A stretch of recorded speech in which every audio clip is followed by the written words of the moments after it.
Hi guys. Welcome back to my YouTube channel. I'm so happy to be here. I know I say this all the time when I start a video, but I'm actually so happy to be I'm actually so happy to be here.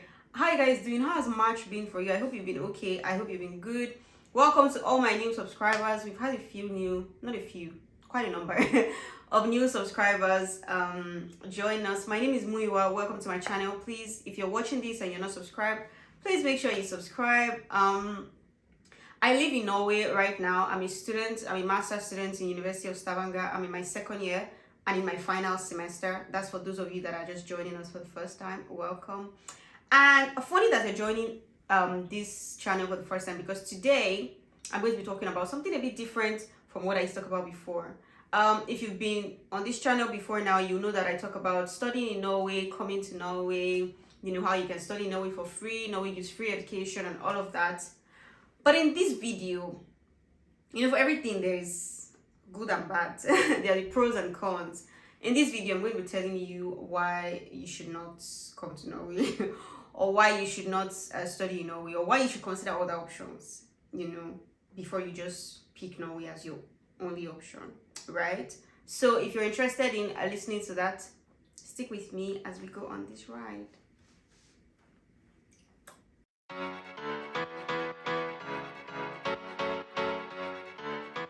Okay, first things first. Norway is a great country, as you know. Okay, you might not know if you've never been here, but you've heard. I mean, I'm here and I've been telling you guys, Norway is a great country to live in.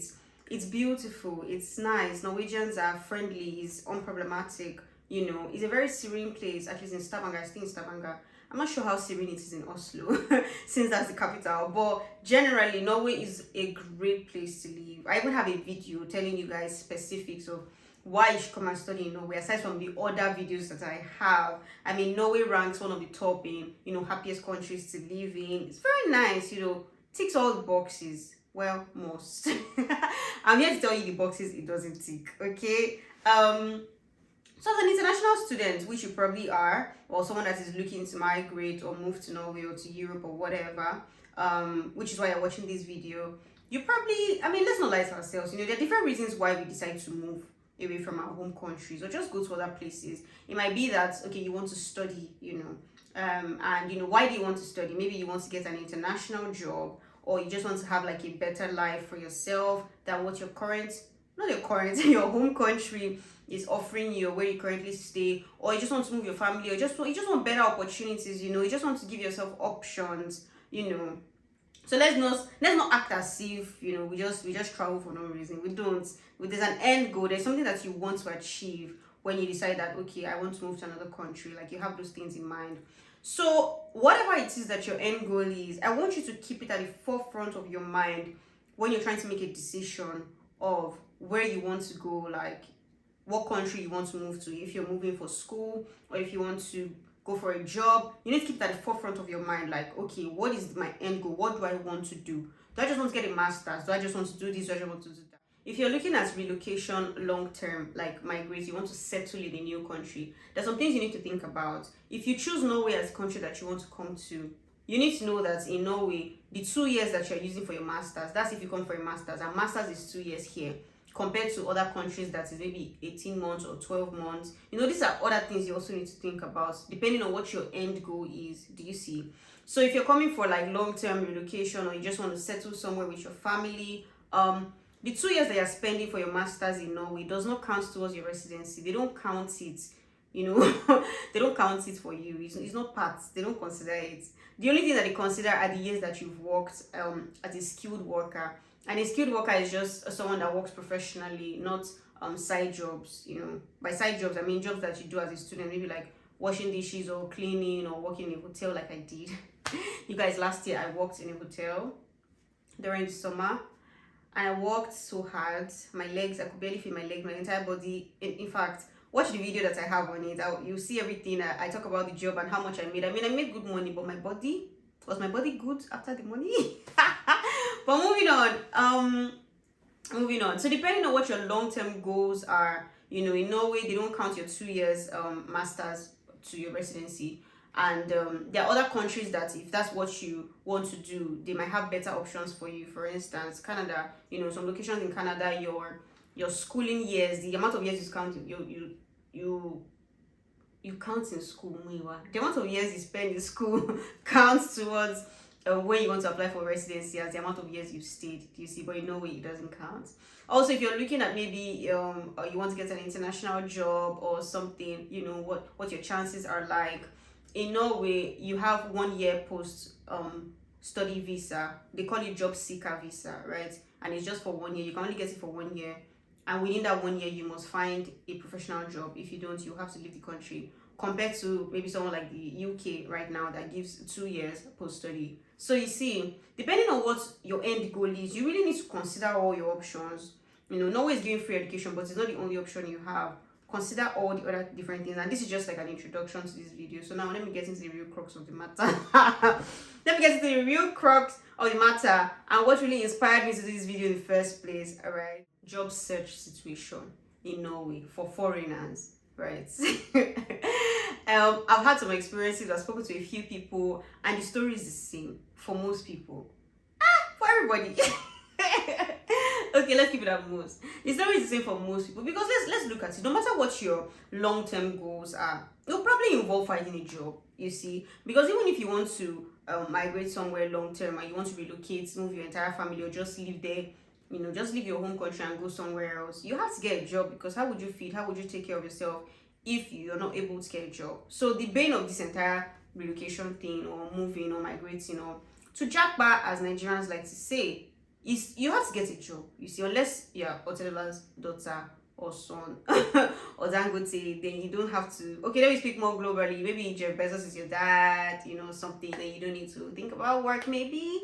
But if you're a normal person like us, the commoners, you have to work. And to find job, to get a job, it's kind of like a hectic situation. And this let me just go straight to the point, right? I mean, Norwegians are nice, they are friendly, but the system is not really set up to help you. Do you see? As maybe an African person or Latin America, or you're an Asian person or something, the system is not really set up to help you. Do you understand? First of all, the language is a barrier, and then the culture, they kind of prefer to work with themselves, sort of their own people. That's the best way to put it. That's the best way to put it. Putting it mildly, they kind of prefer to work with. Norwegians prefer to work with Norwegians. It is just what it is. And this does not mean that foreigners don't get jobs. Don't get me wrong, they do get jobs. I'll get to that. And when I'm giving like tips or things that you need to do, right? But I'm just setting like the generally, right? It's a bit difficult. I've spoken to, I had a friend that's, a Nigerian friend, that applied for a job and everything. And he was supposed to have an interview, but like he couldn't even get the interview done because they later got back to him to say that, oh, they don't think that he's going to be culturally fit for this job. And I'm like, you've not even spoken to the guy. How do you know he's not going to be culturally fit? How do you know? How do you know? And it's funny because this thing of being culturally fit is very similar to a story of someone else that I spoke to. But this person is not even Nigerian. This person is Indian. Do you see? And so he's trying to get a job. He has even done interviews. But then he has the skills. He has everything that is necessary. But then they're telling him that they're not really sure that he can really fit into the culture of the organization. Now, I'm not saying that culture fit is not important. Culture fit is important, but if it comes down to it, if it is you versus a Norwegian person, you might have better skills, and they might still not pick you. They might still. I'm laughing, but it's not a funny situation, right? They might still not pick you for the job. There are cases where people have to change their names, and it's not just. I even read it online. I read stories and people too. I have done it in not changing my name to a fake name, but I have an English name. So when I'm trying to apply for a job, I just put my English name at the front. Okay, my name is. So that will tell you what my English name is. No. You apply with your English name, which is also a name on my passport. So it's not as if I'm trying to lie or something. Just so that you can get a foot in the door. Just so that you can get a step. You can just like move forward. It's a bit different for those in the sciences and the engineering guys, IT and all of that, right? if those people that use actual, like maybe technical skills, maybe some sort of skills of machinery or all these things, it's a bit different for them because they don't really, their work is more technical. They work with machines or equipment or softwares and stuff.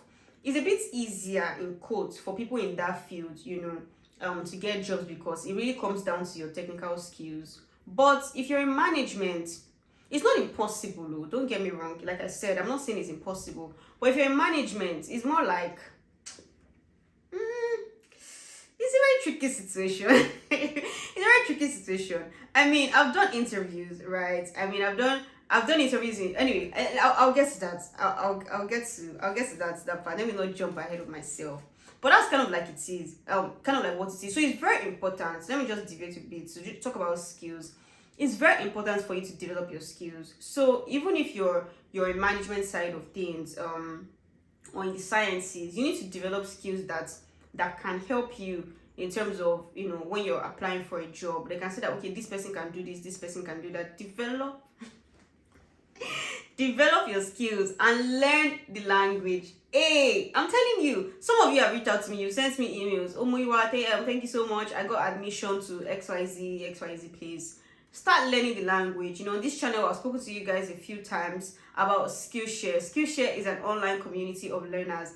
Join Skillshare and learn the language, learn skills, brush up your skills. Don't just come here. I say it to my videos, don't just come here without nothing. I've been emphasizing this thing literally from the beginning of the year, from the first video that I dropped this year. Don't just come to Norway with nothing, no skills, nothing. It'll be very detrimental for you, okay? So please don't, I don't want to say that don't come to Norway. Obviously I'm here, so come. But you need to really consider all these things. I would say that if you're not English speaking, if you're English speaking rather, maybe you might want to consider an English speaking country, because nepotism is everywhere. Do you understand? Biases are everywhere. I'm not saying that other countries that are English speaking don't have their biases, but if you try to weigh it in balance, when you have bias already, of you're already a foreigner, then you don't want to add language on it, because there are people that learn. So let me tell you, I spoke to somebody, right, and he was applying for a job. He's a master's student, right, and interview was great, everything was looking bright, almost as if, okay, he might get this job. And then later they picked a bachelor student and they didn't pick him. Why? They said that the bachelor student has more to learn, so they would rather pick a bachelor student than a master student that fits your job description, that has the skills. You pick someone that is less qualified. I don't even know what that means. I mean, you might try to justify it to say that maybe they have a point, maybe they want someone on the roll to learn something, but you're not employing someone so that they can learn. You're a business, you're trying to make money. You're employing someone so that they can work for you. I mean, don't give me that. do you see how these things are? And it's just like one of many stories of people that it annoys me. Like it annoys me. I'm like, give these people a chance. Give us a chance. You see, like, we're foreigners, but we have skills. We can learn. If you need us to learn something, we can learn. I mean, we're very jovial as well, especially Nigerians. Cultural fit, we will fit in. We will talk to people. We will flow. We will blend into the organization. You won't even realize that we're not one of you. Of which would have become one of you by then. Do you see? But anyway, I really want you guys, as the application seasons are coming, or application season rather, as the application season is approaching, and countries will be opening up, scholarships will be opening up, please, I want you to broaden your horizon. Like, apply everywhere, not everywhere, but like, don't put all your eggs in Norwegian baskets to say that, okay, Norway has free education, the applications are easy, let me just go there. You need to really think long term. Consider other options, consider scholarships in other places that you feel like things might be easy for you or easier for you, depending on what your long-term goals are. Don't just, Muyiwa said Norway is good, I'm going there.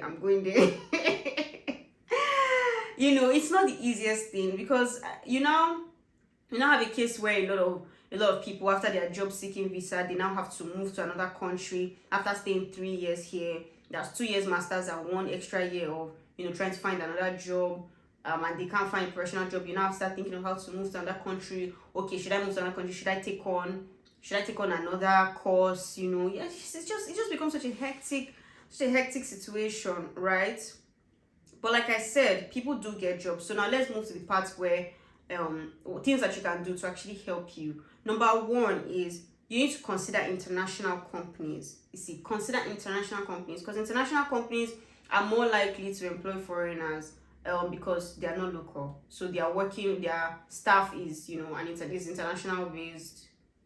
International based. Is that even a correct sentence? And I'm in school. It's correct. I'm right. International companies are more likely to employ you because they have an international based I want to say audience, but it's not audience because I'm talking to my audience. They have employees from different parts of the world, so you have a better chance. So for those of you that are just coming to Norway this year, right, if you've gotten your admission, start setting your sights on international companies. Don't waste too much time on the local companies that are Norwegian themselves. Look at international companies. I was trying to give an example of myself earlier. So obviously when I realized what the problem was, that okay, these Norwegian companies, they might be less open to employing foreigners and stuff, I started setting my sights on international companies, right? And I went through some processes. I remember one very vivid vivid experiences I had, and I really went through the stages. If you're someone that goes through interviews and stuff, I got to the assessment center, and this is probably the most hectic assessment center I have ever done. It was hectic, right? And it was so good. My interviewer was so happy. Things are like, you're like, oh yes, I'm gonna get this. And then the lady, when things are so good, the lady almost give you the job on the interview stage, but then they're like, okay, we'll get back to you with everything, blah blah blah blah. And then they send me an email to tell me that they're sorry, they went with another candidate and stuff. Of which obviously I'm not saying that for sure. I know that I was the best candidate, but the way my interview was at my assessment center, so sometimes you do some assessments and that Kini, oh good girl. It was good, but when I checked the company later on, I went on LinkedIn, checked for the employees and everything. I figured that it might have been a case of maybe they went with someone else that was maybe Norwegian or something, because there was not a black soul on anywhere even though it was an international company and I expected that it would be more diverse than that. There was no black person, not on their websites, not in any name, not on their LinkedIn, not anywhere, And I'm just like, okay. Okay, it was a very painful experience. But I moved on and I'm like, okay, we keep it moving, we keep it going. So you see all these kind of things, you would have put in effort, and it's better if you are, trying out in places where you feel like, or maybe trying out in places where your chances or your efforts will be better rewarded, or you have better chances, right? So like I said, back again to learning the language, because but even in this company, it's not as if they were speaking, it's not as if they speak Norwegian. But I think going back to the cultural fit things that two people that I spoke to had experience with, one of them said that they were concerned about how you would socialize, maybe during lunch or during break. All those kind of things, those are the things that they think about. Do you see? Like okay, they don't want a case where maybe when it's time for lunch, they're not able to socialize with other people. And because Norwegians, even though they mostly speak English, they'll rather speak Norwegian. Do you see? So it's a bit tricky. Anyway, moving on. So set your sights on international companies, okay? Do you have a better chance, especially companies that have maybe offices in other countries as well. You have a better chance in those kind of companies. And don't think any company is too big, or don't feel small. You don't feel like maybe you are, sometimes these companies might seem overwhelming, especially the application, but prepare and apply. Don't really spend too much time applying to the local, and by local I don't mean bad, I just mean Norwegian core companies, right? Number 2, internships. Please do internships. If you're going to come to Norway and or you've gotten an admission, apply for internships from your first year, from your first semester. I know there's a tendency for when you come in the first semester to kind of just want to focus on your academics, and kind of be laid back in terms of the job search, seeing that you have 2 years for your master's. You're like, okay, my second year I will start applying and all of that. Don't do it, because for the summer of your first year into your second year, they start the recruitment from your first semester period. So make sure that from there your eyes are open. Your eyes are open and you start searching for internships, right? And don't just, you're in Europe, so look everywhere, look across, look to other countries in Europe as well. Don't just look to Norway. Even though most of the other countries in Europe, you probably have the language problem, but you're already here with the language problem, so what do you have to lose? Literally nothing. But back to my first point, international companies. Look for internships in international companies. Will be best for you, because if you've done an internship, it'll be easier for you to secure a full-time role in such a company. Do you get? So look at internships. Try to get an internship. Number 3, before this video gets too long, network. My guy, my sister, you have to network. A lot of jobs are not even posted. Like, networking is the, like, it's kind of still back to the whole nepotism thing. So you have to network. You need to talk to people. You know, they value when someone says that, oh, this person is good for the job. They will trust that, okay, you're going to deliver on the job. So you need to network. From when you come, don't just stay in your carcass of, oh, I'm a Nigerian, I only want to talk to Nigerian people, or I'm Ghanaian, I only want to make friends with Ghanaian people, or I'm from Pakistan, I only want to make friends with Pakistan people, right? Spread your wings, like, talk to people, go for events, volunteer in places, talk about what you're interested in, just, you know, be nice. And obviously don't just go with the selfish interest or selfish thought, oh, I'm trying to find a job. Also offer value so that they can see you're someone of value, and then they can maybe refer you to job opportunities, or, you know what you're interested in, and then they can point you in the right direction. That is so important. Networking is so important in Norway. The 2 jobs I've had in this country, they are not jobs that I got by application. All the jobs that I got by application, all the jobs that I applied to, they never go back to me. I mean for side jobs now, not professional jobs. They never go back to me. It's the one that, oh, maybe somebody that I know already works there, and they're like, oh, I have a friend that can do this, and then they will call me to come. That's how it is. That's how it works here. It's like magic. It's like magic. If someone says, this person can do it, and they trust this person's word, or this person also does good work, they are going to call you. So you have to really network like your life depends on it, right? And then back to the whole name thing, because when I mentioned Pakistan, I remember as well, because it's not just me, Yoruba person, or that Nigerian people that feel like their name might kind of be, you know, something I kind of be a problem in the job recruitment thing. If you're from other countries as well, you know, your name is just not Norwegian, or maybe just not even English, it might be a problem.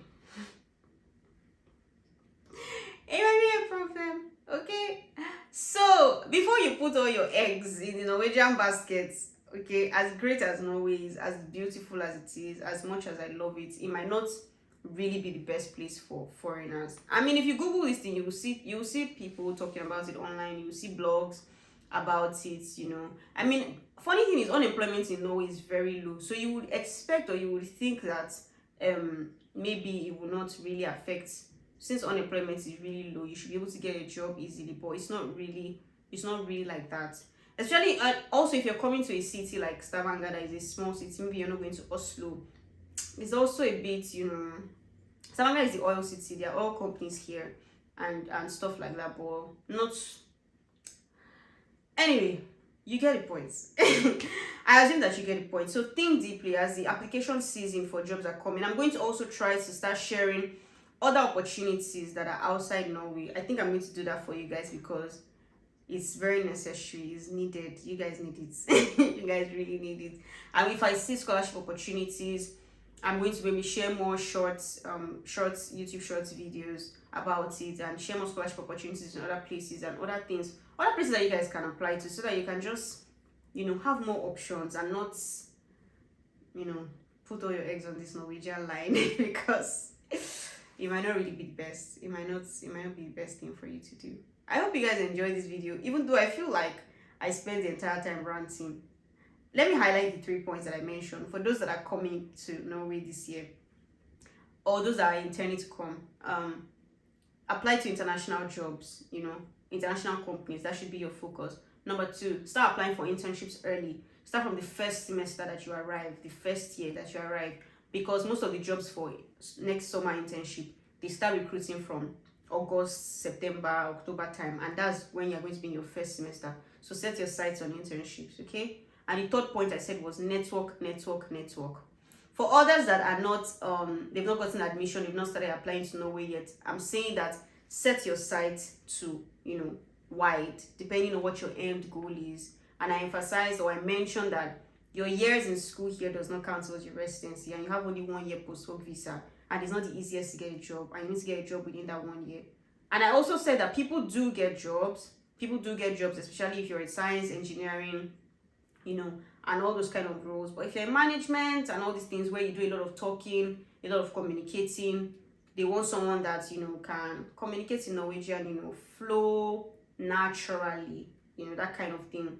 Even though you might be good for the job, they might pick someone that is less qualified than you, that is in Norwegian and all of that. So these are things that you need to consider. Just look wide, set your sights wide, throw your baskets, your nets in the entire ocean. Don't just stay on the Norwegian boats because education is free. That's really the whole point of this video. I think I just came here to rant and enlighten you. I hope you enjoyed it. Make sure you click the like button and leave a comment. Thank you guys so much for always sticking with me, for watching this video, for everything. Love you guys. For real. I feel like a news reporter with the video I just ended. Okay, bye.